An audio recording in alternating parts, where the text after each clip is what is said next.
upskilled and reskilled 54 lakh youth, and established 3,000 new ITIs.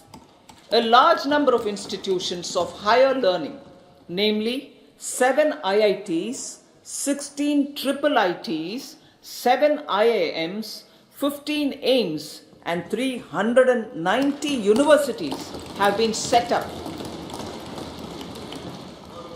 PM Mudra Yojana has sanctioned 43 crore loans aggregating to 22.5 lakh crores of rupees for entrepreneurial aspirations of our youth. Besides that, Fund of Funds, Startup India, and Startup Credit Guarantee schemes are assisting our youth. They are also becoming Rozgar Data. The country is proud of our youth scaling new heights in sports. The highest ever medal tally in Asian Games and Asian Para Games in 2023 reflects a high confidence level.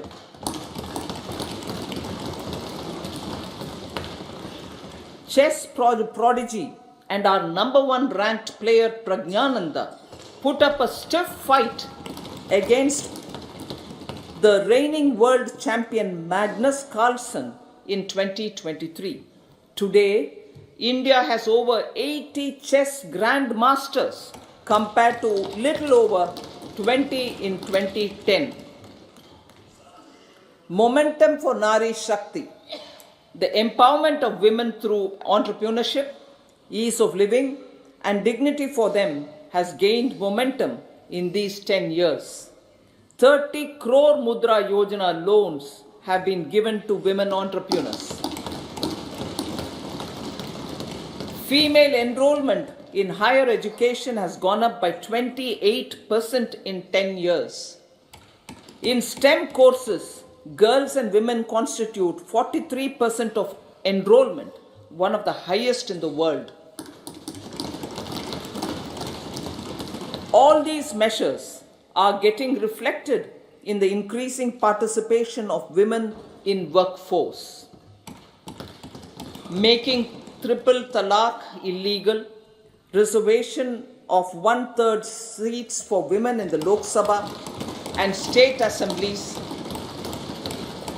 and giving over 70% houses under PM Awas Yojana in rural areas to women,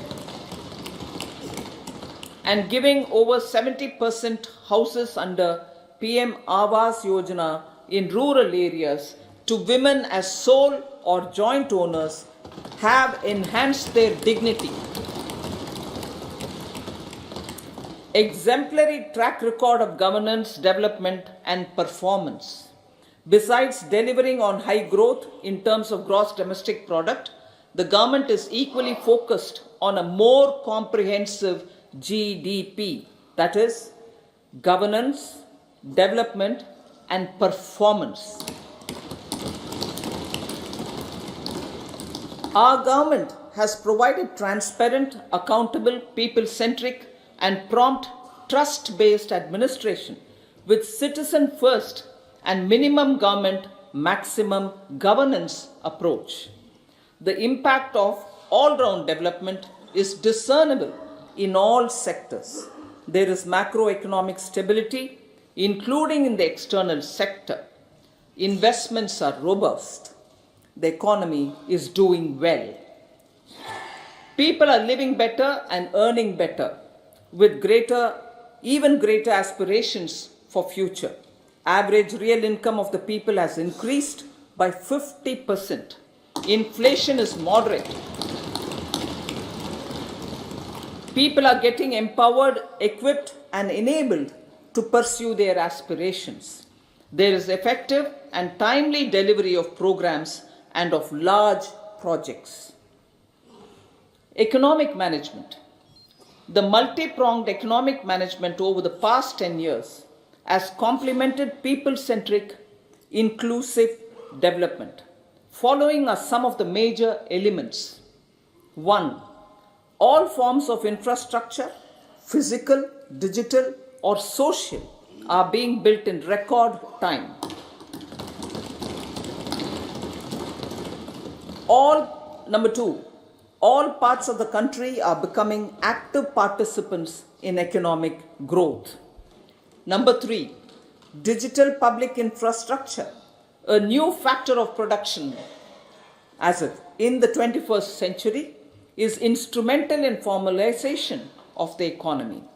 Number four, goods and services tax has enabled one nation, one market, one tax. Tax reforms have led to deepening and widening of tax base. Number five, strengthening of the financial sector has helped in making savings, credit, and investments more efficient. Number six, GIFT, IFSC, and the Unified Regulatory Authority, IFSCA, are creating a robust gateway for global capital and financial services for the economy. Number seven, proactive inflation management has helped keep inflation within the policy band. Now, the global context, Honorable Speaker, sir. Geopolitically, global affairs are becoming more complex and challenging with wars and conflicts. Globalization is being redefined with reshoring and friendshoring, disruption and fragmentation of supply chains, and competition for critical minerals and technologies. A new world order is emerging after the COVID pandemic. India assumed the G20 presidency during very difficult times for the world. The global economy was going through high inflation, high interest rates, low growth, very high public debt, low trade growth, and climate changes. The pandemic has led to a crisis of food, fertilizer, fuel, and finances for the world, while India successfully navigated its way. The country showed the way forward and built consensus on solutions for those global problems. The recently announced India-Middle East-Europe economic corridor is a strategic and economic game changer for India and others. In the words of Honorable Prime Minister, the corridor, and I quote, will become the basis of world trade for hundreds of years to come, and history will remember that this corridor was initiated on Indian soil. Unquote. Vision for Vikasit Bharat. Our vision for Vikasit Bharat is that of prosperous Bharat in harmony with nature, with modern infrastructure, and providing opportunities for all citizens and all regions to reach their potential. With confidence arising from strong and exemplary track record of performance and progress, earning Sabka Vishwas, the next 5 years will be years of unprecedented development and golden moments to realize the dream of developed India by 2047. The trinity of demography, democracy, and diversity backed by Sabka Prayas has the potential to fulfill aspirations of every Indian. As Honorable Prime Minister in his Independence Day address to the nation mentioned, I quote, there is no dearth of opportunities, as many opportunities as we want. The country is capable of creating more opportunities. Sky is the limit. Unquote. Strategy for Amrit Kal. Our government will adopt economic policies that foster and sustain growth, facilitate inclusive and sustainable development, improve productivity, create opportunities for all, help them enhance their capabilities, and contribute to generation of resources to power investments and fulfill aspirations. Guided by the principle, reform, perform, and transform, the government will take up next generation reforms and build consensus with the states and stakeholders for effective implementation. It is an important policy priority for our government to ensure timely and adequate finances, relevant technologies, and appropriate training for the micro, small, and medium enterprises, MSMEs, to grow and also compete globally. Orienting the regulatory environment to facilitate their growth will be an important element of this policy mix. Aligning with the Panchamrit goals, our government will facilitate sustaining high and more resource efficient economic growth.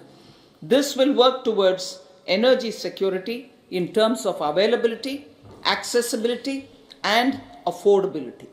For meeting the investment needs, our government will prepare the financial sector in terms of size, capacity, skills, and regulatory framework.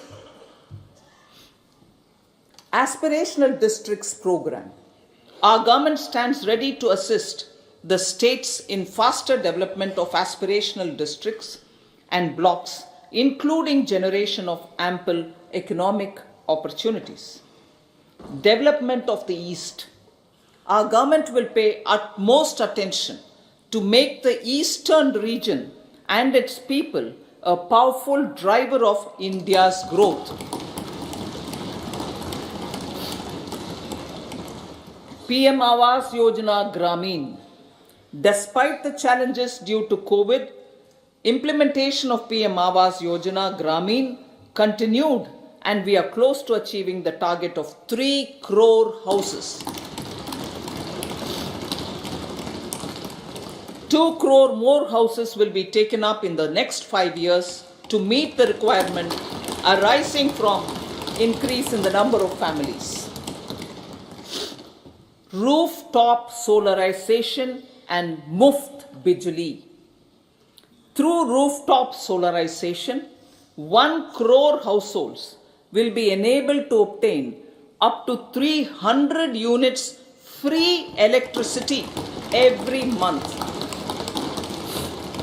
This scheme follows the resolve of Honorable Prime Minister on the historic day of consecration of Sri Ram Mandir in Ayodhya.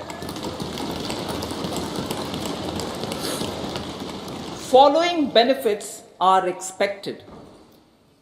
Savings up to 15 to 18,000 rupees annually for households from free solar electricity and selling the surplus to the distribution companies.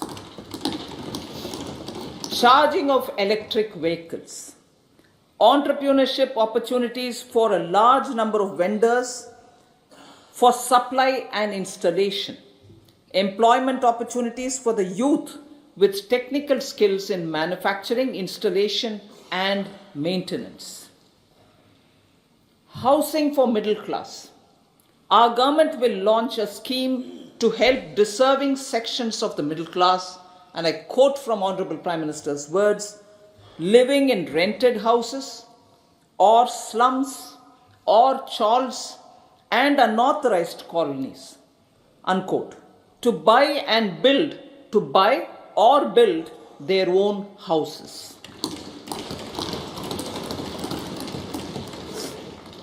Medical colleges. Several youth are ambitious to get qualified as doctors. They aim to serve our people through improved healthcare services.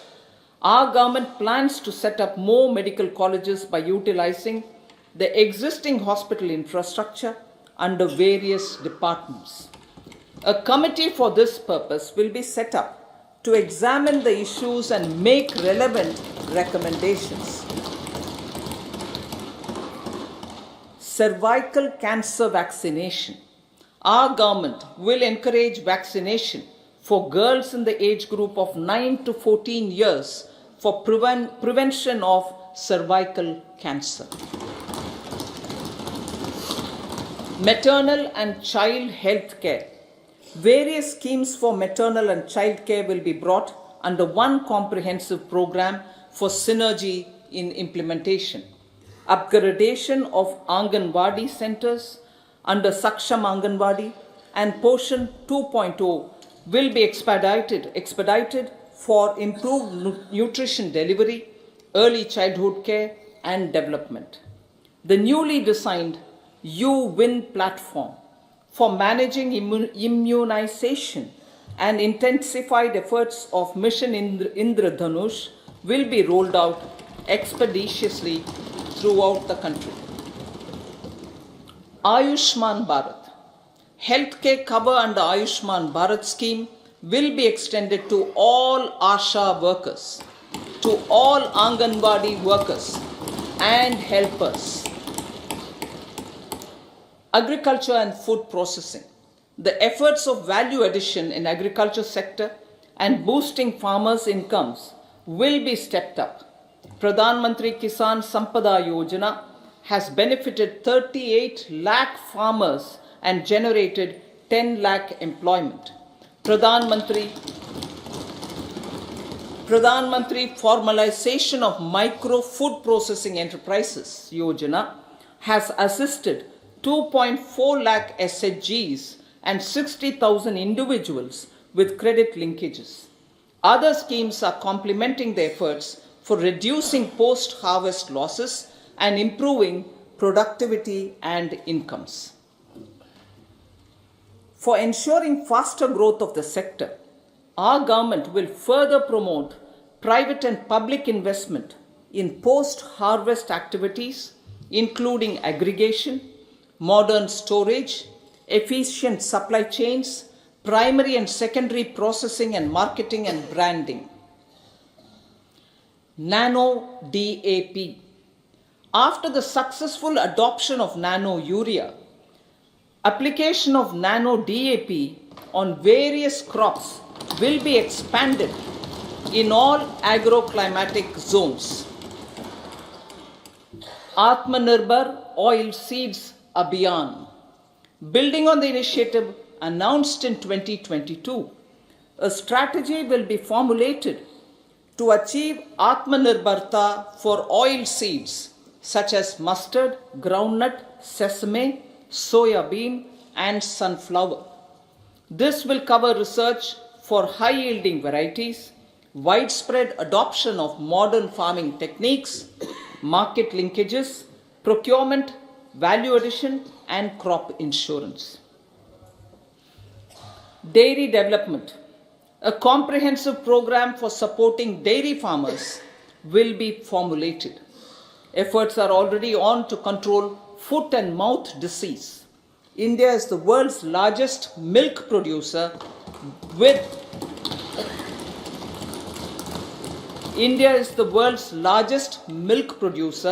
but with low productivity of milch animals. The program will be built on the success of existing schemes such as Rashtriya Gokul Mission, National Livestock Mission, and infrastructure development funds for dairy processing and animal husbandry. Matsya Sampada. It was our government which set up a separate department for fisheries, realizing